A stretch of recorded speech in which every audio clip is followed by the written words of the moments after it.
Mais um pouco no perfil do candidato Geraldo Carvalho. Geraldo do Nascimento Carvalho, 64 anos. Nasceu na zona rural de Piracuruca, hoje município de São José do Divino, em 16 de julho de 1958. É casado e pai de 5 filhos. Já foi candidato a governador em eleições passadas. O candidato a governador pelo PSTU, Geraldo Carvalho, é ex-presidente do Sindicato dos Bancários no Piauí, foi professor da rede estadual de ensino, sociólogo, é mestre e doutor em educação, é professor da Universidade Federal do Piauí e compõe a coordenação do Polo Socialista Revolucionário no Piauí. Muito bem, vamos dar início então à sabatina. Candidato, seu tempo começa a contar a partir da resposta a essa primeira pergunta que eu irei fazê-lo. Nós acabamos de ver no seu perfil que o senhor é professor, sindicalista, uma pessoa qualificada. E este é o perfil dos candidatos do PSTU ao governo do estado do Piauí em eleições nessa e nas outras que já se passaram.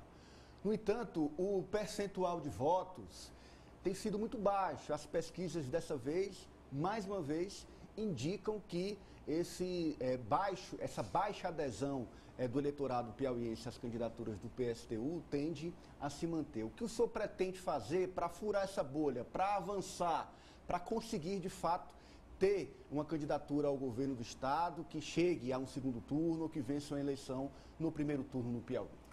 Bom, então, em primeiro lugar, eu quero agradecer a oportunidade e dizer que, de fato, a nossa campanha, a campanha do PSTU, e nesta eleição nós estamos junto com o Polo Socialista e Revolucionário, um espaço político importante, né, criado no Brasil, no Piauí, desde o ano passado, e que aglutina ativistas, organizações políticas do campo da esquerda socialista e que é fundamental para reorganizar politicamente a classe trabalhadora e a juventude pela construção de uma alternativa, de uma saída para a imensa crise que atravessa o país, que atravessa o Estado, na perspectiva da nossa classe, né? Para enfrentar os problemas. Então, nós não estamos muito preocupados com o voto. É importante o voto nessas candidaturas, porque significa, se não a eleição, mas pelo menos o fortalecimento dessas candidaturas, o fortalecimento de uma alternativa, de um programa que possa unificar a nossa classe em torno da solução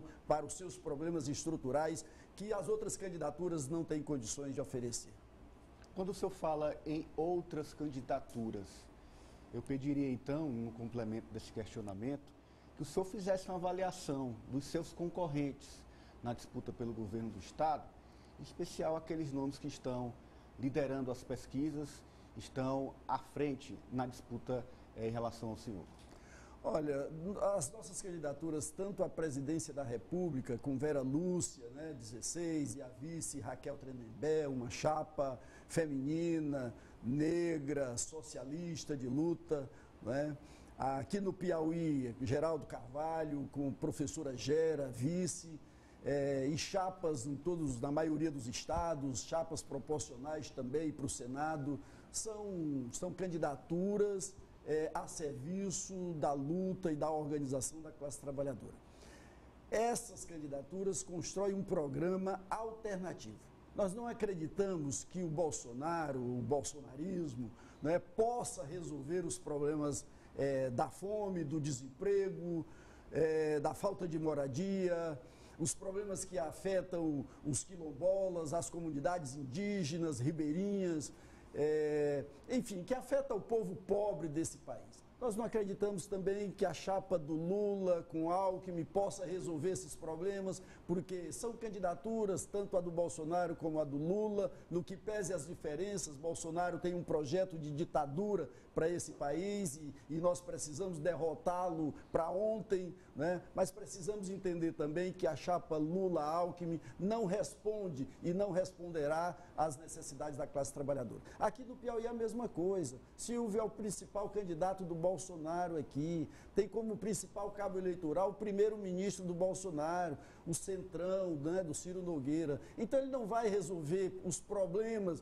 do desemprego de 1,5 milhão de pessoas nesse estado que não tem emprego e que passa fome. Da mesma forma, Rafael Fonteles, o candidato do Karnak, do time do calote da educação, dos professores estaduais, também não vai resolver, né? É o principal empresário, um dos principais empresários da educação privada hoje no Estado. Então, não vai resolver esse problema. Então, é preciso que a classe trabalhadora se convença da necessidade de assumir o seu próprio destino, construir uma organização e um programa que possa, de fato, enfrentar o problema crônico do desemprego desse Estado, da fome, da falta de moradia, da falta de reforma agrária, enfim. E os problemas sociais, né, que são enormes. E isso por conta do abandono das áreas sociais por parte do Estado, que está tomado pelo setor privado. Candidato, vamos rodar agora com os jogadores e jogadoras, começando com Francis Teixeira. Candidato, no seu plano de governo, o senhor cita a necessidade de uma revolução socialista. Eu gostaria de saber como promovê-la e, caso o senhor seja eleito, como vai dialogar com a Assembleia Legislativa, tendo em vista que hoje, na Casa Legislativa, a maioria dos parlamentares são filiados a partidos aos quais o senhor tece críticas, como o Progressistas e o Partido dos Trabalhadores. E mesmo que o PSTU consiga eleger a sua candidata a deputada federal, no caso a Yara Ferri, ele não terá maioria na Assembleia Legislativa. Como garantir essa governabilidade, candidato? Olha, o nosso programa, primeiro, nós temos três problemas que são fundamentais no Piauí. O primeiro é o desemprego. Então, nós precisamos resolver e enfrentar esse problema. Como é que a gente pensa em enfrentar isso? É necessário implementar um plano de obras públicas, construção de estradas, que possa interligar os municípios, que possa integrar as comunidades rurais, com transporte, com investimento em energia elétrica, com investimento em água, com investimento na construção de postos de saúde, de hospitais, de escolas, de creches, enfim, é preciso que o Estado mude de lado. Até hoje o Estado está voltado para os investimentos na área do agronegócio, na área das grandes empresas, inclusive com renúncia fiscal. Então o Estado vai estar voltado agora para a geração de emprego através desse da implementação desse plano de obras públicas. Nós pretendemos também fazer uma mudança na jornada de trabalho. Nós estamos na época da indústria 4.0, são postos de trabalho eliminados, não tem como recuperar, então é preciso reduzir a jornada de trabalho para que a gente possa incorporar um número maior de pessoas dentro do sistema de emprego desse Estado e desse país. E nós precisamos, fundamentalmente, produzir alimento através da agricultura familiar, que é quem abastece de fato, já abastece de fato a população, o consumo da população do Piauí.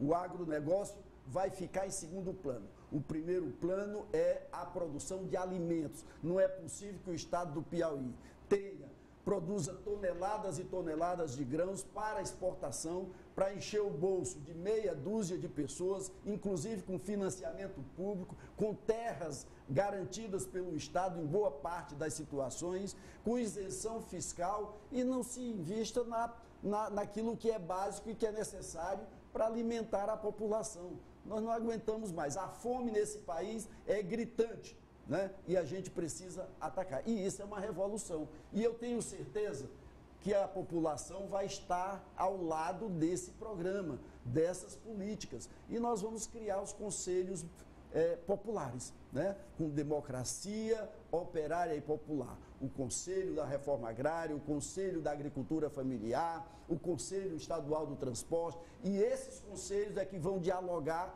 com a Assembleia Legislativa no sentido da implementação das medidas necessárias para resolver esses problemas estruturais e que têm imensas consequências para a classe trabalhadora e a população como um todo desse Estado. Sávia? Candidato, quando a população é questionada sobre quais são os seus maiores problemas, a violência figura ali entre as primeiras posições. O senhor tem críticas tanto a Rafael Fonteles quanto a Silvio Mendes a respeito das propostas de cada um. O senhor defende a desmilitarização da polícia e defende a descriminalização das drogas. A gente sabe também que a maior parte da população, pesquisas medem isso, rejeitam essas duas medidas. Como é que o senhor iria implementá-las, né? E como também convencer a população de que seriam positivas na sua visão? Eu penso que a população, se ela rejeita, é porque ela ainda não compreendeu. Nós temos especialistas nas universidades aqui do Piauí, na Federal, no Instituto Federal, pessoas que são especialistas da área de segurança, né, e que estão elaborando um plano de segurança e que é perfeitamente viável, porque ele já existe, não é nada de outro mundo, não. A questão da desmilitarização da polícia significa exatamente, hoje a polícia ela serve ao Estado e não à sociedade. Desmilitarizar significa exatamente você ter uma polícia a serviço da sociedade e não do Estado. E é assim nos Estados Unidos, e é assim em várias partes do mundo. A polícia única, né? A polícia civil com uma polícia de ciclo único, aquela que prende e aquela que investiga. Hoje nós temos uma polícia com 2 ciclos, uma que prende e uma que investiga, e isso tem problema, tá? Então nós precisamos, agora, é necessário ter um plano de segurança. Sem um plano de segurança, e o governo atual não tem, e o outro candidato também, o do Bolsonaro, também ainda não apresentou um plano de segurança, porque segurança não se mede por produto, é resultado, não é produto. Nós precisamos de um plano de segurança de curto, médio e longo prazo, de uma polícia que possa, com seu caráter humanizado, atender às necessidades da população. E não a polícia que só pensa em aumento quantitativo de policial, só pensa em viatura, só pensa em mais armas, ou seja, tudo voltado para a cabeça da população, das vítimas desse sistema que estão lá na periferia da cidade, principalmente a juventude preta e pobre, né, que é a principal vítima, né, os pobres de um modo geral. Então é preciso mudar a concepção de polícia, que está de acordo com a concepção de Estado que nós estamos também alterando. Um Estado voltado para as necessidades da população e não para as necessidades das grandes empresas, do agronegócio, da mineração, né, que polui, que destrói o nosso ambiente e destrói também a humanidade, né? Hoje, o agronegócio não destrói apenas o cerrado do Piauí, né? Não destrói apenas as terras do Piauí, destrói também a humanidade, porque expulsa as populações quilombolas, as populações camponesas, as populações originárias para as cidades, que vêm para cá ampliar a fila do desemprego e da violência pela fragilidade que fica exposta aqui na cidade. Hoje no Jogo do Poder recebemos mais uma vez a jornalista Cíntia Lais. Seja bem-vinda, Cíntia. Sua pergunta agora. Candidato, essas ideias que o senhor defende, elas representariam, caso fossem implantadas, uma altura, né, no que é hoje o estado do Piauí. E as pesquisas mostram que isso não está sendo entendido pela população. O senhor acabou mesmo de dizer que a população não compreende. Já que são ideias plausíveis, né, e que poderiam sim ser implantadas e que poderiam sim melhorar a vida da população, como o senhor já mencionou, vi, por exemplo, o senhor está muito antenado em relação à questão do emprego, da mudança do que existe hoje nessas relações de trabalho, não valeria a pena algum tipo de aliança que, em cedendo aqui e acolá em alguns dos projetos, pudesse o PSTU fazer parte de um governo efetivamente? Isso nunca foi pensado pelos senhores? Cíntia, olha só, a estrutura política que nós temos não permite resolver os problemas que nós estamos vivendo, que a população trabalhadora desse estado, desse país vive. Sem essa ruptura. Sem essa ruptura. Não é possível isso. É por isso que nós temos a paciência de construir. E não queremos construir isso sozinho. Nós sabemos que o PSTU não vai fazer essa mudança só. É por isso que nós dizemos, nós queremos construir, chamar a classe trabalhadora, chamar os empregados, os desempregados do campo, da cidade, os aposentados, as mulheres, a população negra, a população LGBT, o micro, o pequeno empresário, industrial, comerciante. Porque nessa estrutura atual, só quem se dá bem é quem está em cima, no topo da pirâmide. Quem está do meio para baixo está sofrendo com todas as consequências da concentração de renda, da concentração de riqueza que tem esse país e que tem esse estado. Então precisamos fazer uma ruptura com isso. E nós só vamos fazer essa ruptura se os de baixo quiserem, se a classe trabalhadora quiser. em aliança com os de cima, não vai acontecer. Nós vamos continuar perdendo. Quem vai lucrar são os bancos, é o agronegócio, as grandes empresas e o comércio, o grande comércio, porque os pequenos também estão sofrendo o que a gente está dizendo aqui. Ari? Muito boa tarde, obrigado ao candidato pela disponibilidade de vir conversar conosco. O senhor também tem propostas em relação à carga horária para os trabalhadores, né? Os trabalhadores que o PSTU considera serem explorados. Haveria uma redução da carga horária para esses trabalhadores? De que forma isso seria negociado com as empresas, visto que o setor privado, ele se autorregulamenta? Quando eu digo isso, eu sei que existem as leis trabalhistas e o empregador não pode impor, por exemplo, uma jornada de 14, de 16 horas, sem o registro sem o pagamento de horas extras. Mas tem empresário que coloca o trabalhador ali 8 horas, outro coloca 10, outro coloca 12, coloca no feriado e remunera por isso.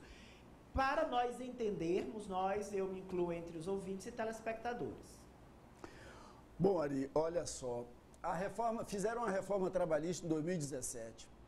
E o argumento principal era de que essa reforma iria aumentar emprego, criar mais emprego, gerar mais emprego. E mentira isso, aumentou o desemprego de lá para cá. Tá?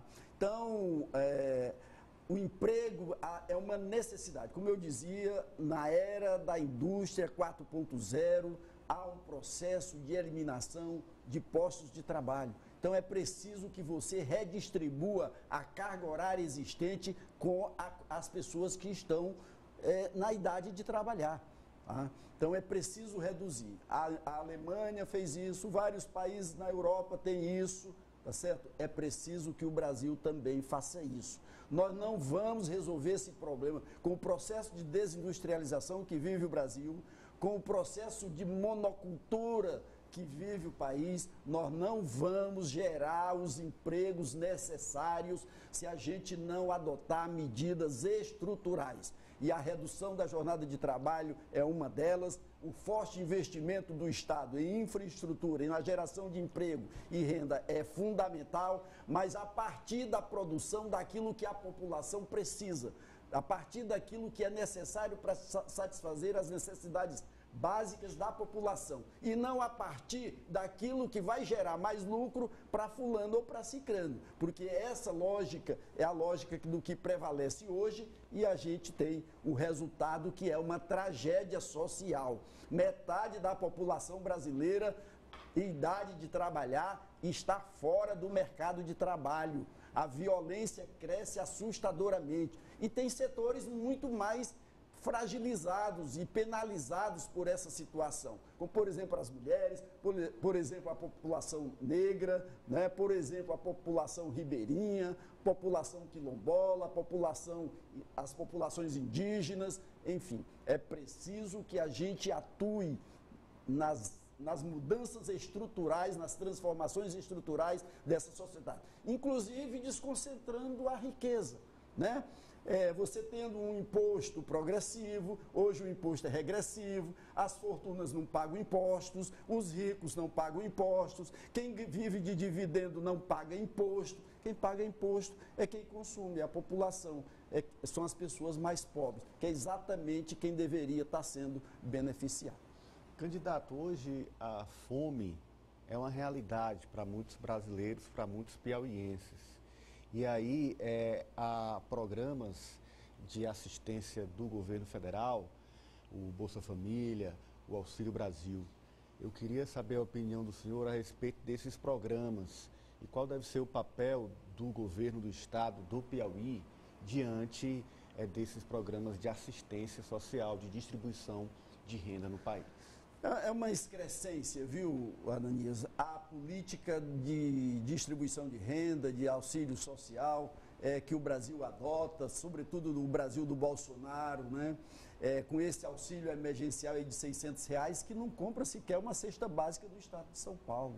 Então isso é inaceitável, né? Já se fala agora de um salário mínimo que vai para R$1.300 em janeiro do ano que vem. Um salário mínimo, você sabe que não dá para uma família de 4 pessoas sobreviver. Os dados do DIEESE dizem que o salário mínimo hoje no Brasil, necessário para sustentar uma família de 4 pessoas, está em torno de R$6.000. Agora nós estamos vendo, foi aprovado o piso nacional da enfermagem com R$4.600, insuficiente, abaixo do salário mínimo necessário do DIEESE, e o STF ainda está voltando atrás, a partir da pressão, do lobby, dos empresários da saúde privada. É inaceitável uma situação. É necessário não só recuperar os empregos no país e no Estado, é necessário também recuperar os salários, porque são os salários que vão permitir, inclusive, o aquecimento do consumo, o aquecimento do comércio, do pequeno, do médio,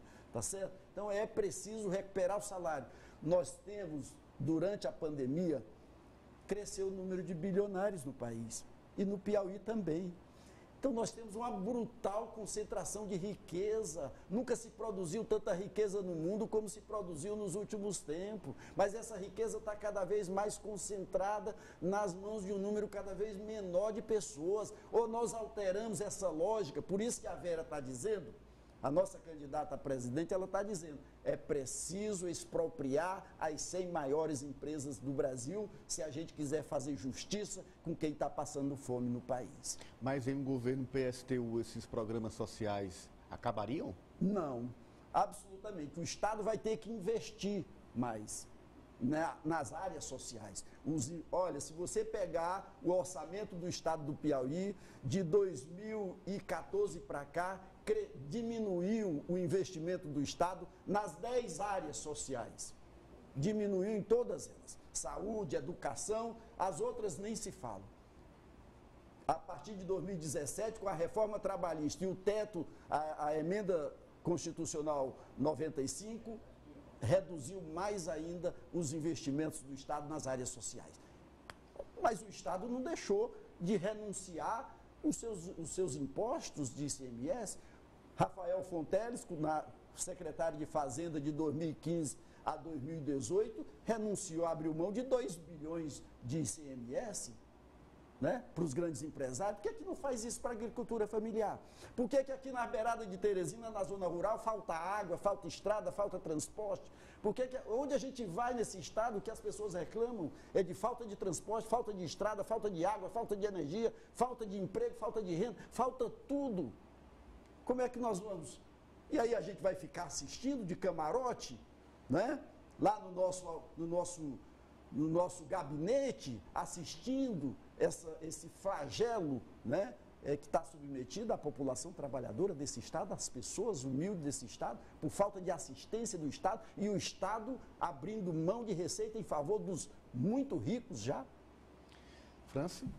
O senhor rechaçou, ao responder a Cíntia, participar de um governo nos moldes atuais. Mas para que essa revolução ela aconteça, ela precisa também ter esse respaldo popular. No entanto, nas últimas eleições, o que se observa é que, de certo modo, o resultado do PSTU não vem se modificando muito. Então, como levar essa mensagem até as pessoas? Como formar esse movimento junto à população para que essa revolução seja realmente possível, candidato? Olha, é preciso ter paciência. A classe trabalhadora e a população vai entender. Ela pode até... Nós estamos percebendo, sentindo, né, uma compreensão e um entendimento muito maior agora do que em eleições anteriores. Isso por quê? Porque a realidade se modificou. A realidade se alterou. Se eu quisesse chegar... Eu vou participar de um governo para quê? Dentro da estrutura atual. Para quê? Do ponto de vista pessoal, eu não preciso. Do ponto de vista da classe trabalhadora, das necessidades, que é o emprego, que é o salário, que é o alimento, eu não vou poder fazer nada. Porque você acredita que o Rafael vai resolver o problema do desemprego? Que o Silvio Mendes vai resolver o problema do déficit de moradia no Estado? Que ele vai resolver o problema da violência, que ele vai diminuir a violência por exemplo, contra as mulheres, que no Brasil chegou a 240 mil casos de violência doméstica contra as mulheres no ano de 2021, 1.340 mortes em 2021, que 2022, segundo os dados, deve ser muito maior do que isso. Você acha que ele vai resolver isso? Será que ele vai resolver o problema os 18 anos de política da lei da Maria da Penha, sem a estruturação, sem a efetivação real dessa lei no Brasil? A terceira lei mais importante para as mulheres do mundo, a segunda é Chile, a primeira é Chile e Espanha, a terceira no Brasil, a Lei Maria da Penha, mas que na prática não existe. Aqui no Piauí nós temos 4 delegacias apenas voltadas para o atendimento das mulheres. As mulheres que sofrem um feminicídio nesse estado, todo dia morre mulher praticamente, ou é espancada, ou é agredida. Aqui mesmo teve um candidato, não é, que agrediu uma mulher negra aqui, né? Expressou aqui o seu machismo, o seu racismo estrutural aqui, né? Então, como é que nós vamos resolver esses problemas, essa violência? Porque tem a violência do Estado, né, que aponta suas armas para os pobres, pretos, lá na periferia, né, os desempregados. Tem a violência das gangues, do crime organizado, do tráfico, e as famílias é que ficam. Outro dia, uma mãe, para que desespero maior do que esse, de uma mãe vingar a morte do próprio filho, matando outro jovem. Sim. É uma realidade inaceitável. Nós precisamos alterar essa realidade. Então, o que o PSTU e o Polo Socialista estão dizendo precisamos alterar efetivamente isso. E isso só será possível se a gente se organizar para construir um governo da classe trabalhadora. Nós já tivemos algum governo da classe trabalhadora aqui? O governo dos ricos são incapazes de resolver os nossos problemas. Ele resolve os problemas deles, mas os nossos, nós temos, ou nós construímos um governo nosso, verdadeiramente dos trabalhadores, das trabalhadoras, da juventude, do povo pobre, ou não resolveremos esse problema. Vamos ser empurrados cada dia mais para a tragédia social que esse Estado e esse país enfrentam. Sávia? Candidato, você falou agora sobre a violência contra a mulher. A gente sabe que é causada por condições multifatoriais e a maior parte dos candidatos, quando eles abordam esse tema, eles vão ali já para a própria estrutura do aparato do Estado para receber essa mulher que já sofreu a violência. Como o senhor, caso seja eleito governador, pretende implementar políticas públicas não só para a mulher que já sofreu a violência, mas antes disso, para que ela não sofra essa violência? O que é que o Estado pode fazer? O Estado pode, ele próprio, desenvolver ações no sentido de combater efetivamente a violência contra a mulher. Inclusive com mais delegacias. E com estruturas nas delegacias, estrutura de atendimento, equipes de atendimento constituída por mulheres, empregando mais mulheres, inclusive, gerando emprego também para as mulheres. É preciso ter outra estrutura de atendimento às mulheres que sofrem violência. O Estado não tem. O Estado, as delegacias que tem aí, as mulheres que vão atrás, elas saem de lá mais atacadas, mais violentadas do que quando chegam. Porque, como eu disse, aqui nós temos 4 delegacias, Teresina tem apenas uma delegacia. Então é preciso dar estrutura. É preciso construir efetivamente estrutura. Sem estrutura não tem como. Né? Por que o Estado constrói estradas para o agronegócio? Por que o Estado constrói saneamento básico na hora que vai se criar um shopping, construir um shopping numa determinada área da cidade? E por que o Estado não pode criar as estruturas necessárias para o atendimento de uma vida digna das pessoas que estão na periferia ou em qualquer outro lugar? Então, o Estado pode fazer muito em defesa das mulheres. E combatendo o machismo, o racismo, a LGBTfobia, aliás, todo tipo de opressão.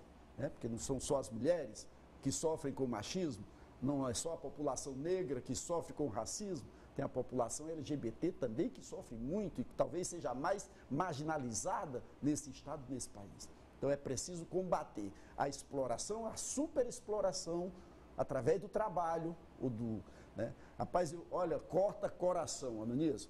Aqui no corte de cana, em União, tem várias ilhas, comunidades tradicionais lá ilhadas. E eu vou sempre numa lá e próximo sábado estarei lá de novo. São 80 e poucas famílias que moram em 100 hectares de terra, cercado por cana. E o trabalho e a vida dessas famílias é acordar às 5 horas da manhã, entrar no canavial para cortar cana, sair 5 horas da tarde com R$50. R$50. Você trabalha escravo, meu amigo. E assim é o Piauí inteiro, no corte de cana, na soja, na monocultura, que é isso que tem gerado, né? O tipo de trabalho que essa cultura tem gerado. Candidato, não temos tempo para uma nova pergunta. O senhor tem 1 minuto e 23 segundos para as suas considerações.